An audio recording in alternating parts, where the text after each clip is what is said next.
Bike జోన్లపై మెరుపు దాడులు. మెదక్ జిల్లా తూప్రాన్లో సిఐ రంగకృష్ణ, ఎస్ఐ శివానందం ఆధ్వర్యంలో పాత బైకులు ఫైనాన్స్ చేసే జోన్లపై మెరుపు దాడులు నిర్వహించారు.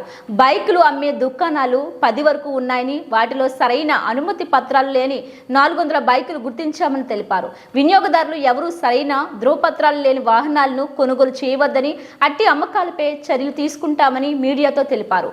ఈ దాడుల్లో పోలీసు సిబ్బంది పాల్గొన్నారు.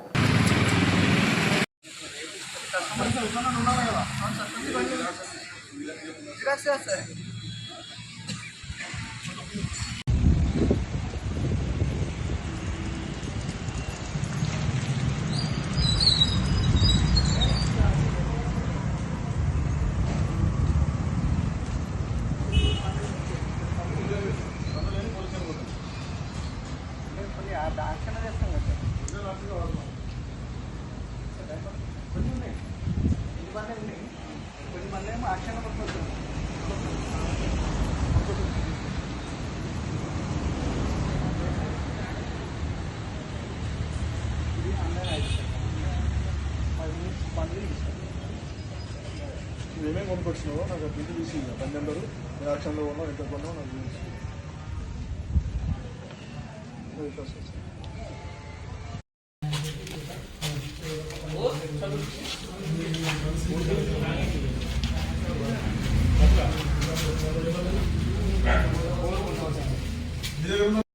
పట్టణంలోని సెకండ్ హ్యాండ్ షోరూమ్లన్నీ రైడ్ చేయడం జరిగింది. అయితే దాదాపు 10 షోరూమ్ల వరకు ఇలా ఉన్నాయి. వీళ్ళకి ఎలాంటి ధృవపత్రాలు, ప్రభుత్వం నుంచి అనుమతి లేకుండా వీళ్ళు బండ్లు కొనడం, అమ్మడం చేస్తున్నారు.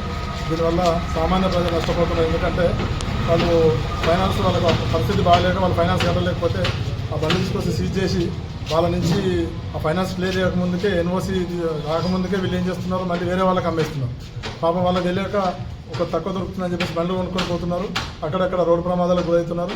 అప్పుడు మేము కేసు రిజిస్టర్ చేద్దామంటే అప్పుడు ఓనరు వీళ్ళు ఉండరు, ఎవరైతే ఫస్ట్ ఓనర్ ఉంటారో వాళ్ళు ఉంటారు. వాళ్ళకి ఏం తెలియదు. వాళ్ళ మీద 304 యాక్సిడెంట్ కేసు వేయడం జరుగుతుంది. దానివల్ల వాళ్ళకి ఫ్యూచర్లో 10 లక్షల రూపాయల వరకు కూడా కోర్టు జరిమానా విధించే అవకాశం ఉంటుంది, లేకపోతే జైలు శిక్ష చేసే అధికారం ఉంటుంది. కాబట్టి వీళ్ళకు అమాయకులు బలైపోతున్నారు అని చెప్పేసి ఈరోజు అన్ని షాపులలో రైడ్ చేస్తే దాదాపు 300-400 బైకులు మాకు ఇంకా కూడా గోడౌన్స్లో ఇంకా తీస్తున్నాం. వీళ్ళకి ఎలాంటి అనుమతి లేకుండా అధిక వడ్డీకి 2.5 రూపాయలు 3 రూపాయలకి అధిక వడ్డీ తీసుకొని వీళ్ళు ఫైనాన్స్ ఇస్తున్నారని కూడా మాకు సమాచారం వచ్చింది. వీళ్ళ ధృవపత్రాలన్నీ పరిశీలిస్తున్నాం. వీళ్ళ కంపెనీ వాళ్ళని కూడా అడుగుతున్నాం. అలాగే మామూలుగా వేరే వాళ్ళు ప్రోగ్రామ్ లోకల్ వాళ్ళు కొంతమంది షాపులు నడిపిస్తున్నారు. వాళ్ళకు కూడా పోయి ఫైనాన్స్ దగ్గర పోతున్నారు, బ్యాంకుల దగ్గర పోయి చెప్పేసి బ్యాంకులు సీజ్ చేసిన రేట్లు తీసుకొచ్చి అమ్మేస్తున్నారు. అవి 45 రోజుల దాకా కూడా వాళ్ళ పేరు మీదకి ట్రాన్స్ఫర్ కాదు. అప్పటిదాకా ఎవరు కూడా వాళ్ళ దగ్గర వెహికల్స్ కొనొద్దు, కొంటే మీరే ఇబ్బందులు పడతారు. ఎందుకంటే వాళ్ళ పేరు మీద ఎన్ఓసి రాకుండా వాళ్ళు అమ్మే అధికారం లేదు. వాళ్ళు డిస్ప్లే పెట్టి అమ్మేస్తున్నారు. ఒక్కొక్క షాపు కూడా 30 బండ్లు, 40 బండ్లు, 50 బండ్లు ఉన్నాయి. ఈ బండ్లకు ఎలాంటి అనుమతి లేదు. అవి కొనొద్దు. వాళ్ళ దగ్గర ఒరిజినల్ ఆర్ట్స్ చూపించిన తర్వాత మీరు కొనుక్కోవాలి. ఆ బండి దొంగ బండా, ఎక్కడన్నా కేసులు ఉన్నాయా మీకు తెలియదు. మాకే సిస్టంలో చూసేదాకా మాకు కూడా తెలియదు. కాబట్టి ఖచ్చితంగా ప్రతి బండి ఒరిజినల్ ఆర్ట్స్ చూపించిన తర్వాతనే కొనుక్కోవాలి. ఇన్సూరెన్స్ ఉన్న తర్వాతనే వాళ్ళు అమ్మాలి. మీరు కూడా కొనగానే ఇన్సూరెన్స్ చేయించుకోవాలి. ఇలా ఎవరు కొన్నా కూడా మీరు ఇబ్బందులు పడతారు. ప్లస్ అమ్మిన వాళ్ళు కూడా వాళ్ళ దగ్గర ఉండి వాళ్ళ పేరు నుంచి ఎన్ఓసి ఫామ్ 20 ఫామ్